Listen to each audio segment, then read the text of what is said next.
रूपाय च नमो नमः।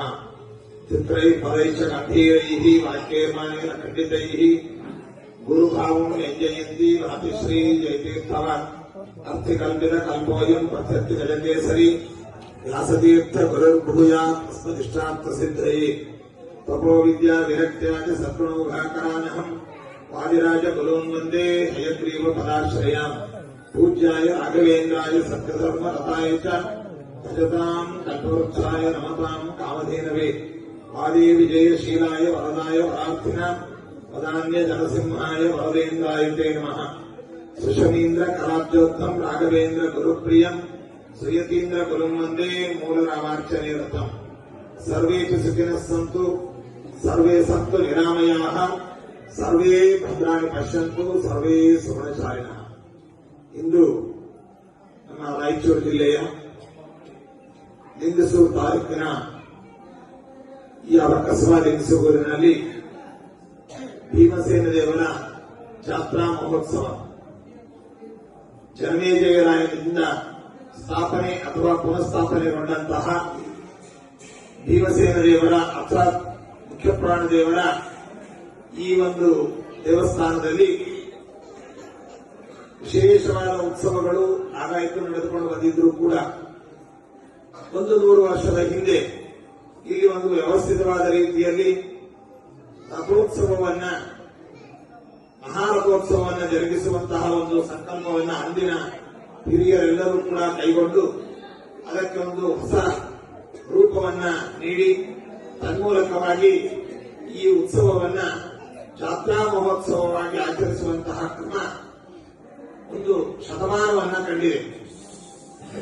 ಈ ಸಂದರ್ಭದಲ್ಲಿ ಶಾಸ್ತ್ರ ಪುರಾಣಗಳಲ್ಲಿ ಹೇಳುವಾಗ ಪರಿಸರದಿ ನೀರಿರೆ ಹರಿತಾನಿಪ್ಪನು ನೀರಿರದಿರೆ ಹರಿತಾನಿರನು ಎಂಬುದಾಗಿ ಹೇಳಿದಂತೆ ವಾಯುದೇವರು ಎಲ್ಲಾ ಕಡೆಯಲ್ಲಿಯೂ ಕೂಡ ಸಕಲ ಕಾಲದಲ್ಲಿಯೂ ಕೂಡ ಇದ್ದಾರೆ.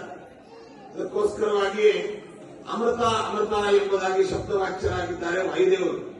ಅತಿರೋಹಿತ ವಿಜ್ಞಾನ ವಾಯುರಪ್ಯಮೃತಸ್ತಃ ಪ್ರಳಯ ಕಾಲದಲ್ಲಿಯೂ ಕೂಡ ವಾಯುದೇವರ ಜ್ಞಾನಕ್ಕೆ ತಿರೋಧಾನ ಅನ್ನುವಂತಹದ್ದಿಲ್ಲ ಎಂಬುದಾಗಿ ಉಪನಿಷತ್ತು ತಿಳಿಸುವಂತೆ ಭಗವಂತನ ಉದರದಲ್ಲಿ ಇದ್ದರೂ ಕೂಡ ಭಗವದ್ ವಿಷಯಕವಾದ ಜ್ಞಾನದ ತಿರೋಧಾನ ಮರುವು ಅಥವಾ ಅನ್ಯಥಾಜ್ಞಾನ ಅಥವಾ ಮಿಥ್ಯಾಜ್ಞಾನ ಅಥವಾ ವ್ಯತ್ಯಾಸವಾದಂತಹ ಯಾವುದೇ ಜ್ಞಾನವೂ ಇಲ್ಲದೆ ಇರತಕ್ಕಂತಹವರು ನಮ್ಮ ಜೀವೋತ್ತಮರಾಗಿರ್ತಕ್ಕಂತಹ ವಾಯುದೇವರು. ಭಗವಂತನ ಅವತಾರ ಕಾರ್ಯಗಳಲ್ಲಿ ಪ್ರಧಾನಾಂಗಮಿ ಮಾರುತಿ ಅಂತ ಭಗವಂತ ತನ್ನ ವಿವಿಧ ರೂಪಗಳಲ್ಲಿ ವಿವಿಧ ಅವತಾರಗಳಲ್ಲಿ ತನ್ನ ಪ್ರಧಾನವಾದ ಅಂಗವಾಗಿ ಯಾರನ್ನು ಇಟ್ಟುಕೊಂಡಿದ್ದಾನೆ ಅಂತಂದ್ರೆ ವಾಯುದೇವರನ್ನು. ಹಾಗಾಗಿ ರಾಮಾವತಾರ ಕಾಲದಲ್ಲಿ ವಾಯುದೇವರ ಅವತಾರಭೂತರಾಗಿ ಹನುಮಂತ ದೇವರ ಅವತಾರ, ಕೃಷ್ಣಾವತಾರ ಕಾಲದಲ್ಲಿ ನಮ್ಮ ಭೀಮನ ಅವತಾರ, ಅದೇ ರೀತಿಯಾಗಿ ವೇದವ್ಯಾಸ ದೇವರಾಗಿ ಅವತರಿಸಿದಾಗ ಅವರ ಅವತಾರ ಕಾಲದಲ್ಲಿ ಶ್ರೀಮನ್ ಮಧ್ವಾಚಾರ್ಯರಾಗಿ ವೇದವ್ಯಾಸ ದೇವರಿಂದ ನೇರವಾಗಿ ಸಕಲ ಶಾಸ್ತ್ರಗಳನ್ನು ಕೂಡ ತಿಳಿದು ಉಪದೇಶವನ್ನು ಪಡೆದು ಸರ್ವಜ್ಞರಾಗಿ ನಮ್ಮ ಮತಸ್ಥಾಪನಾಚಾರ್ಯರಾಗಿ ಬೆಳೆದಿರತಕ್ಕಂಥ ಹೀಗೆ ಮೂಲ ರೂಪದಲ್ಲಿಯೂ ಅವತಾರ ರೂಪದಲ್ಲಿಯೂ ಕೂಡ ಭಗವಂತನ ಒಂದು ವಿಶೇಷವಾದ ಸನ್ನಿಧಾನವನ್ನು ಹೊತ್ತಿದವರು ವಾಯುದೇವರು.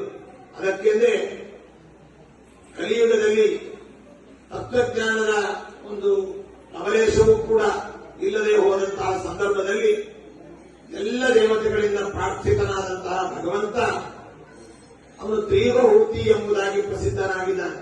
ನಾತಕ್ಕಲ ತ್ರಿಯುಗಹೂತಿ ಅನಂತುಭೂಷು ಬ್ರಹ್ಮಾನಮಪ್ಯನವತಾರ ಮನಾನಿರೀಕ್ಷು ಸರ್ವಜ್ಞ ಅನ್ಯಮನವೇಕ್ಷ ಸಕಾರ್ಯ ವೀರ್ಯಂ ಸ್ಮೇರಾನನೋ ಭುವನ ಜೀವನ ಮಾವಭಾಷೆ ಎಂಬುದಾಗಿ ಹೇಳಿದಂತೆ ಭಗವಂತ ತ್ರಿಯುಗಹೂತಿ. ಕೃತತ್ರೇತಾತ್ವಾಪರಯುಗಗಳಲ್ಲಿ ಮಾತ್ರ ಭಗವಂತನ ಅವತಾರ, ಕಲಿಯುಗದಲ್ಲಿ ಭಗವಂತನ ಅವತಾರವಿಲ್ಲ. ಆದರೆ ಬುದ್ಧಾವತಾರ ಕಲ್ಕಿ ಅವತಾರಗಳು ಆಗಿದೆ ಅಂತಂದ್ರೆ ಅದು ದ್ವಾಪರ ಕಲಿಯುಗಗಳ ಸಂಧಿಯಲ್ಲಿ ಮತ್ತು ತತ್ವಜ್ಞಾನಕ್ಕೋಸ್ಕರವಾಗಿ ಆದಂತಹ ಅವತಾರವಲ್ಲ. ಹೀಗಾಗಿ ಭಗವಂತ ತ್ರಿಯುಗಹೂತಿ ಎಂಬುದಾಗಿ ಕೀರ್ತಿತನಾಗಿದ್ದಾನೆ. ಇನ್ನು ತಾನು ಅವತಾರ ಮಾಡಲಿಕ್ಕೆ ಆಗೋದಿಲ್ಲ. ಇನ್ನು ಬೇರೆ ಯಾರನ್ನಾದ್ರೂ ಕಳಿಸೋಣ ಅಂತಂದ್ರೆ ಬ್ರಹ್ಮದೇವರನ್ನ, ಇದೇ ರುಜುಗುಣಸ್ಥರಲ್ಲಿ ಅಗ್ರಮಾನ್ಯರಾಗಿರ್ತಕ್ಕಂತಹ ಬ್ರಹ್ಮದೇವರನ್ನ ಕಳಿಸೋಣ ಅಂತಂದ್ರೆ ಬ್ರಹ್ಮಣೋ ಅವತಾರವಸ್ತಿ ನಾನಂತೂ ಕೇವಲಂ ಎಂಬುದಾಗಿ ಹೇಳಿದಂತೆ ಬ್ರಹ್ಮದೇವರಿಗೆ ಅವತಾರವಿಲ್ಲ ಕಲಿಯುವುದರಲ್ಲಿ. ಇನ್ನು ಈ ತತ್ವಜ್ಞಾನವನ್ನು ಸ್ಥಾಪನೆ ಮಾಡಿ ಸಜ್ಜನರನ್ನು ಉದ್ಧಾರ ಮಾಡಿ ಯಥಾರ್ಥವಾದ ಜ್ಞಾನವನ್ನು ತಿಳಿಸಲಿಕ್ಕೋಸ್ಕರವಾಗಿ ಯಾರನ್ನ ಅಂತಂದಾಗ ಸರ್ವಜ್ಞ ಅನ್ಯಮಾವೇಕ್ಷ ಕಾರ್ಯವೀರ್ಯಂ ಸೇರಾನನೋ ಗೃಹಣ ಜೀವನ ಅಮಭಾಷೆ. ಮತ್ತೊಬ್ಬ ಸರ್ವಜ್ಞರಾದಂತಹ ಬ್ರಹ್ಮಪಟ್ಟಕ್ಕೆ ಬರುವವರಾದ ವಾಯು ಪದವಿಯಲ್ಲಿ ಇರ್ತಕ್ಕಂತಹ ವಾಯುದೇವರ ಅವತಾರಭೂತರಾದ ನಮ್ಮ ಮತಸ್ಥಾಪನಾಚಾರ್ಯರಾದ ಆಚಾರ್ಯರನ್ನೇ ಅವತಾರವನ್ನಾಗಿ ಮಾಡುವಂತೆ ಅರ್ಪಣೆ ಮಾಡಿ ತನ್ಮೂಲಕವಾಗಿ ವೇದ ಶಾಸ್ತ್ರ ಇತಿಹಾಸ ಪುರಾಣಗಳ ಒಂದು ಯಥಾರ್ಥವಾದ ಜ್ಞಾನವನ್ನ ಸಜ್ಜನ ವರ್ಗಕ್ಕೆ ಸಾರುವಂತಹ ಒಂದು ಜವಾಬ್ದಾರಿಯನ್ನ ನಮ್ಮ ಆಚಾರ್ಯರ ಮೇಲಿಟ್ಟು ಕಳಿಸಿದರು. ಅಂತಹ ಶ್ರೀಮದಾಚಾರ್ಯರು ಅವತಾರ ಮಾಡಿ ಕಲಿಯುಗದ ಸಜ್ಜನರ ಅನ್ಯಥಾಜ್ಞಾನ ಮಿಥ್ಯಾಜ್ಞಾನ ಇವುಗಳನ್ನು ಪರಿಹಾರ ಮಾಡಿ ಯಥಾರ್ಥವಾದ ಜ್ಞಾನವನ್ನು ನೀಡಿರತಕ್ಕಂಥವರೇ ನಮ್ಮ ಮತಾಚಾರ್ಯರು. ಹೀಗೆ ಅಂತಹ ಶ್ರೀಮನ್ ಮಧ್ವಾಚಾರ್ಯರ ಪೂರ್ವ ಅವತಾರವಾದಂತಹದ್ದೇ ಭೀಮಸೇನನ ಅವತಾರ. ಆ ಭೀಮಸೇನನ ಅವತಾರದಿಂದ ಕೀರ್ತಿತನಾಗಿದ್ದಾನೆ. ಯದ್ಯಪಿ ಇಲ್ಲಿ ಮುಖ್ಯ ಪ್ರಾಣ ರೂಪದಿಂದ ಹನುಮಂತ ಕಂಡರೂ ಕೂಡ ಆ ಪ್ರತೀಕವನ್ನು ವ್ಯವಹರಿಸುವಂತಹದ್ದು ಭೀಮ ಎಂಬುದಾಗಿ. ಹನುಮ ಭೀಮ ಮಧ್ವಾತ್ಮಕವಾದಂತಹ ಪ್ರತೀಕ. ಈ ಕುಪ್ಪಿ ಭೀಮನ ಪ್ರತೀಕ ಅಂತ ಹೇಳಿದ್ರು ಕೂಡ ತಪ್ಪಾಗಲಿಕ್ಕಿಲ್ಲ. ಅಂತಹ ಭೀಮಸೇನ ದೇವರ ವಿಶೇಷವಾದ ಉತ್ಸವದ ದಿನ ಇದು. ಈ ಉತ್ಸವ ಅಂತಂದ್ರೆ ಒಂದು ದೊಡ್ಡ ಸಂಭ್ರಮ. ಭಗವಂತ ತನ್ನ ಉತ್ಸವದ ಪ್ರತೀಕವನ್ನಾಗಿ ಯಾರನ್ನಿಟ್ಟುಕೊಂಡಿದ್ದಾನೆ ಅಂತಂದ್ರೆ ವಾಯೋ ಮುಖ್ಯದೀಯ ಅಂತ. ಭಗವಂತನ ಒಂದು ಪ್ರತೀಕಕ್ಕೆ ಮುಖ್ಯವಾದ ಅರ್ಥ ಯಾವುದು ಅಂತಂದ್ರೆ ಅದು ವಾಯುದೇವರು. ವಾಯುದೇವರಿಗೆ ಮುಖ್ಯವಾದಂತಹ ಪ್ರತೀಕ ಯಾವುದು ಅಂತಂದ್ರೆ ನಮ್ಮ ಕಲಿಯುಗದ ಕಾಮಧೇನು ಕಲ್ಪವೃಕ್ಷ ಸದೃಶರಾದ ರಾಘವೇಂದ್ರ ಸ್ವಾಮಿಗಳು ವಾಯುನಾಥ ಸಮಾವಿಷ್ಟ ಮಹಾಬಲ ಸಮನ್ವಿತ ಎಂಬುದಾಗಿ.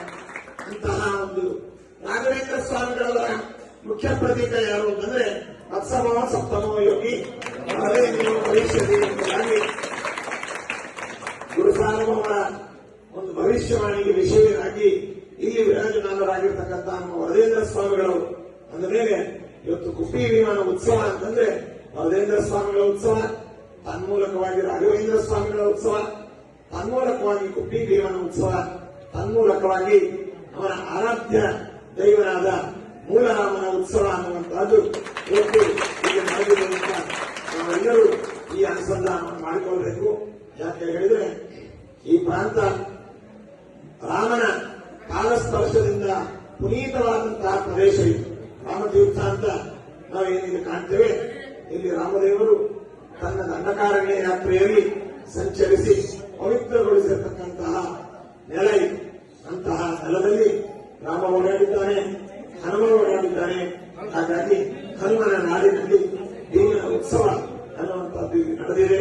ಇಂತಹ ಉತ್ಸವಕ್ಕೆ ಶತಮಾನೋತ್ಸವ ಕಂಡು ಈ ಶತಮಾನೋತ್ಸವವನ್ನ ಇಲ್ಲಿಯ ಮುಜರಾಯಿ ಇಲಾಖೆಯಿಂದ, ಗ್ರಾಮಸ್ಥರಿಂದ, ಅರ್ಚಕ ವೃಂದದಿಂದ, ಜನಪ್ರತಿನಿಧಿಗಳಿಂದ, ನಮ್ಮ ಘನವೆತ್ತ ಕರ್ನಾಟಕ ಸರ್ಕಾರದಿಂದ ಇಲ್ಲಿ ವಿಶೇಷವಾಗಿ ಆಯೋಜಿಸಿ ಬಹಳ ವೈಭವದ ಉತ್ಸವ. ಈ ಬಾರಿ ಶತಮಾನೋತ್ಸವದ ಉತ್ಸವ ಏನು ಹೆಲಿಕಾಪ್ಟರ್ ಮೂಲಕವಾಗಿ ಪುಷ್ಪವೃಷ್ಟಿ, ಭಕ್ತರ ಒಂದು ವಿಶೇಷವಾದಂತಹ ರಾಮನಾಮ ಸ್ಮರಣೆ, ಭಕ್ತಿ ಶ್ರದ್ಧೆಗಳಿಂದ ಆ ದೇವರ ಉತ್ಸವದಲ್ಲಿ ಪಾಲ್ಗೊಂಡು ಧನ್ಯತಾ ಭಾವ ಇವನ್ನೆಲ್ಲವನ್ನು ಕೂಡ ನೋಡಿ ನಮಗೆ ಬಹಳ ಸಂತೋಷವಾಗಿದೆ. ಈ ಪ್ರಾಂತ ನಮ್ಮ ರಾಘವೇಂದ್ರ ಸ್ವಾಮಿಗಳವರ ಮಠಕ್ಕೆ ತವಳು ಇದು ತವಳು. ಅದರಿಂದ ಈ ಉತ್ಸವದಲ್ಲಿ ಎಲ್ಲ ಜನಪ್ರತಿನಿಧಿಗಳಾಗ್ಬೋದು ಮತ್ತು ಮಠದ ಶಿಷ್ಯರು, ಭಕ್ತರು, ಗ್ರಾಮಸ್ಥರು ಎಲ್ಲರೂ ನಮ್ಮ ಮೇಲೆ ವಿಶೇಷವಾದ ಅಭಿಮಾನದಿಂದ ಇಲ್ಲಿ ಬರಮಾಡಿಕೊಂಡು ಈ ಉತ್ಸವದಲ್ಲಿ ನಮ್ಮನ್ನು ಪಾಲ್ಗೊಳ್ಳುವಂತೆ ಮಾಡಿ ಆ ಕುಪ್ಪಿ ಭೀಮನ ದರ್ಶನದಿಂದ ಕೃತಾರ್ಥರಾಗುವಂತಹ ಒಂದು ಅವಕಾಶ ನಮಗೆ ದೊರೆತದ್ದು.